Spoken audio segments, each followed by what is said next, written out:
Ah ouh! On vient de taper les loups de Wolverhampton. Ah mais ils sont derniers, mais encore heureux qu'on les a tapés. En tout cas, nous, grâce à cette victoire 4-1, on repasse 6ème, juste derrière Chelsea. Ce soir, on a eu un très grand Bruno Fernandes, auteur de 2 buts et une passe D et un match incroyable. Mais également Mason Mount, hein. Je suis désolé, mais ce mec-là, il y a personne qui croyait en lui. Et cette saison, il est en train de renaître. Aujourd'hui, il a fait un match de patron, un match de dingue. Et c'est pas qu'aujourd'hui, il enchaîne les matchs de fou.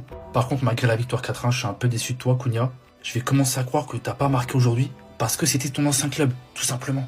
Honnêtement, je vais pas dire que je suis fier de cette victoire parce que je suis quand même content. On gagne 4-1, on prend des points. Les 3 points, c'est le plus important. Mais ça reste les derniers du classement. Et honnêtement, quand on voit la première mi-temps, on s'est chié dessus. On s'est chié dessus, on prend un but à la dernière minute de la première mi-temps. Quand j'ai vu ça, je me suis dit qu'on va pas finir le match. C'est pas possible en fait. Également content pour Mbeumo, les gars, qui met son petit but, ça va le remettre un peu en confiance. Maintenant, il faut se concentrer sur la suite. Il y a des points à prendre, on peut le faire. Mais là, quand tu vois les adversaires, Burnley, Leeds, Wolves ou encore Bournemouth, on peut prendre des points. Je vous jure qu'on peut le faire, les gars. On peut remonter dans le classement et potentiellement croire à la Ligue des Champions. Incroyable. Un match avec enjeu et on gagne. Bon, petit débrief, victoire 4-1 contre Wolverhampton. Et je vais pas faire genre que je suis content de cette victoire, je vous le dis honnêtement. Alors, une victoire ça compte.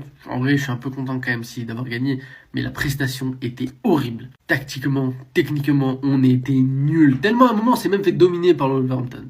Normalement, c'était clean sheet et gros score. Là, c'est pas le cas. Il y a juste le gros score. Aujourd'hui, Bruno, franchement, il a été pas mal. Là, il m'a régalé. Franchement, petit doublé, bon dans le jeu. Franchement, merci. Mon chouchou, monsieur Mason Mount. Les gars, personne ne croyait en lui.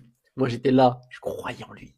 Je peux dire ça. C'est mon chouchou Mason Mount. Très content. 2e but d'affilée pour Mason Mount. Préparez-vous parce qu'il va être blessé. Maintenant, on va passer aux déceptions. Matheus Cunha, très déçu de ce match. La passe de con sur le but de Bruno, ça je l'oublierai pas. Bryan Mbeumo, très déçu aussi également, même s'il s'est un peu rattrapé. Et très déçu aussi de toi. Finalement, tu baisses de plus en plus dans mon estime. Plus les matchs passent, plus tu baisses. Un match comme ça, et tu ne fais pas rentrer chez Alé ici, c'est une honte. C'est une honte. C'était des débuts parfait pour lui et tu l'as empêché de faire ça. Wow, victoire de Manchester United contre Wolverhampton 4-1. De quoi? Si, je suis content, si, je suis content. Les gars, je vais pas vous mentir, on a beau avoir gagné 4-1 contre le dernier de Première Ligue. En vrai, c'était le minimum attendu, et je dis bien le minimum, je suis même pas tant si satisfait que ça. Oui, je sais, je vais faire les grilles de service dans cette vidéo, mais je suis obligé parce qu'avec ce que je vais vous montrer, vous allez comprendre. Actuellement, là, je vous fais un petit récap. Manchester United est 6ème de Première Ligue, à 25 points, à égalité avec Chelsea, mais ils sont devant nous à la différence de but. Mais regardez bien avec juste quelques calculs, juste des produits en croix en vite fait, on aurait pu être à quelle place? Contre Nottingham, on fait 2-2. On mène 1-0, on se fait prendre 2 buts en 2 minutes. Ce match-là, c'est 2 points de perdus. Retenez bien, 2 points de perdus. Le match d'après, c'est contre Tottenham. On gagne 1-0 jusqu'à la 84e minute. Et en plus, après, on se prend encore un but, on perd 2-1. On marque à la dernière seconde. Donc, on menait au score jusqu'à la 84e minute. C'est encore 2 points de perdus. Avec Nottingham, ça fait 4. Vous savez quoi? Je vais être bon joueur. Le match contre Everton, je vais même pas le compter. On a beau avoir joué en supériorité numérique pendant 80 minutes, il me semble. On n'a pas marqué, donc en soi, il n'y a rien à retirer de ce match. Et là, le match contre West Ham, la semaine dernière, 1 partout. On gagnait 1-0 jusqu'à encore la 83e minute.